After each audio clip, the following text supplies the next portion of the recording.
আপনারা কি জানেন যে বাংলাদেশের অধিকাংশ ইমাম মুয়াজ্জিনরা কোরবানি দেন না? জানেন আপনারা? অনেকে হয়তো জানেন না। বাংলাদেশের অধিকাংশ ইমাম মুয়াজ্জিনরা কোরবানি দেন না। কিন্তু কেন দেন না? ঢাকার ইমাম মুয়াজ্জিনদেরকে আপনারা দেখে পুরো বাংলাদেশের চিত্র একরকম মনে করবেন না। এই যে কোরবানির ওয়াজ হুজুররা করে, আপনাদেরকে সচেতন করে, মুয়াজ্জিন সাহেবরা আপনাদেরকে সচেতন করে, কিন্তু কোরবানি কেন দিচ্ছে না?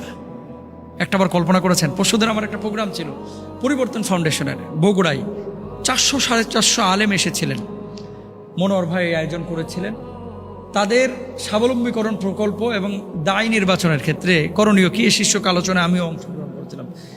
5 জন ইমামকে আমি জিজ্ঞেস করেছি, আপনাদেরকে এই দিনাজপুর, রংপুর, ঠাকুরগাঁও, পঞ্চগড়, কুড়িগ্রাম, নাগেশ্বরী এদিকে বেতন দেয় কত মসজিদে? হুজুর বেতন দেয় 3000 টাকা। বেতন দেয় কত? বেতন দেয় 5000। আর এক আল্লাহর ওলির জিজ্ঞেস করলাম, আপনি কত পান? হুজুর আমার বেতন দেন না, আমার বলে দিছে হুজুর ধান যখন তুলবে ধান কালেকশন করে ধান বেচে বেতন নিন। বুঝছেন বাংলাদেশের অবস্থাটা কোথায়?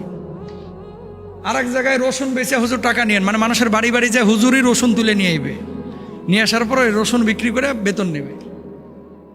এই সমস্ত মসজিদের সভাপতি, সেক্রেটারি যারা আছে, এগুলোরে ওর যে গোয়াল ঘর আছে না, গরুর সাথে বাইন্ধে রাখা উচিত। আপনি ভাই মসজিদ কমিটি বা মসজিদ চালাইতে পারেন না, আপনি মসজিদের কমিটি হন কেন? একটা মসজিদের ইমামের বেতন 3000 টাকা আপনি নির্ধারণ করেছেন। আপনি নিজে কল্পনা করেন তো আপনার পরিবারটা চালাইতে কত টাকা লাগে। তো আপনি যদি ইমামের দুঃখটা না বুঝেন, আপনি যদি খতিবের দুঃখ না বুঝেন, মুয়াজ্জিনের দুঃখ না বুঝেন, আপনি কমিটি হওয়ার উপযুক্ত না। যে মানুষটা বেতন পায় 3000, বাংলাদেশের অধিকাংশ ইমামদের বেতন সর্বোচ্চ ঢাকা শহরেই তো 10 থেকে 15,000 টাকা, খতিবদের বেতন 20,000, 25,000। সবচাইতে ভালো মসজিদ যেগুলো, এগুলোর বেতন হচ্ছে 25,000-এর মধ্যে। এরা হয়তো বা টাইনা টুইনা ছাগল টাগল কোরবানি দেয়, কিন্তু গ্রামগঞ্জে যে হুজুররা আছে কোরবানি দিব কি? আর কোরবানি দেওয়ার পরে হুজুর একটু গোশতও পাঠায় না। আপনি মুসল্লি হওয়ার মানে আদর্শ মুসল্লি না। আপনি নামাজ আদায় করছেন, আপনি লিডার মানেন, এটা কথিত লিডার। দেখেন আপনার জানাজাটা কিন্তু ইমাম সাহেব পড়ায়, আপনার বিয়েটা আপনার ইমাম সাহেবই পড়ায়, আপনার ছেলে মেয়েকে দিন শিখায় কিন্তু ইমাম সাহেবই। এলাকায় বিশাল একটা কর্মযজ্ঞের আঞ্জাম কিন্তু ইমাম সাহেবরা দেয়, মুয়াজ্জিনরা দেয়।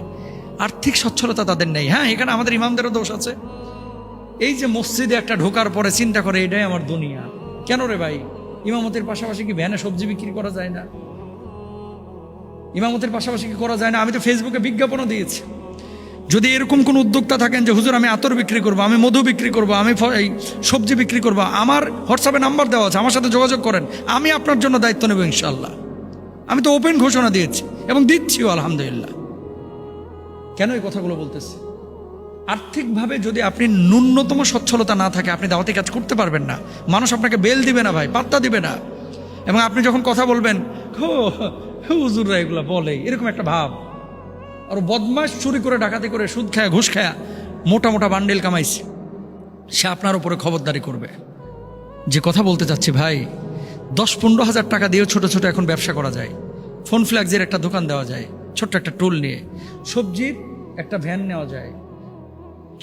ছোট থেকেই শুরু করেন না, অনেক মানুষ তো করছে, আপনি কেন পারছেন না? প্রত্যেকটা মসজিদের ইমাম সাহেবের উচিত উদ্যোক্তা হওয়া, চেষ্টা করা, ব্যবসা বাণিজ্য করা। শুধু মসজিদ মাদ্রাসা নিয়ে পড়ে থাকবেন না। কারণ মুফতামিম সাহেবের 4তলা বাড়ি হয়ে গেছে, সভাপতি সাহেবের 4তলা বাড়ি হয়েছে। আপনার ঘরের যে টিনের, ফুটা টিনের পানি সামলাইতে আপনার বউয়ের শাড়ি ভিজে যাচ্ছে, এটা নিয়ে কিন্তু অনেক কমিটির কোনো ফিকির নাই। তাহলে নিজের ফিকির নিজেরই করতে হবে, নিজের ভালো থাকাটা নিজেকেই সিদ্ধান্ত নিতে হবে। কোরবানি আসছে, একটু ইমাম মুয়াজ্জিনদের দিকে খেয়াল রাখেন, আল্লাহ বুঝদান করুন।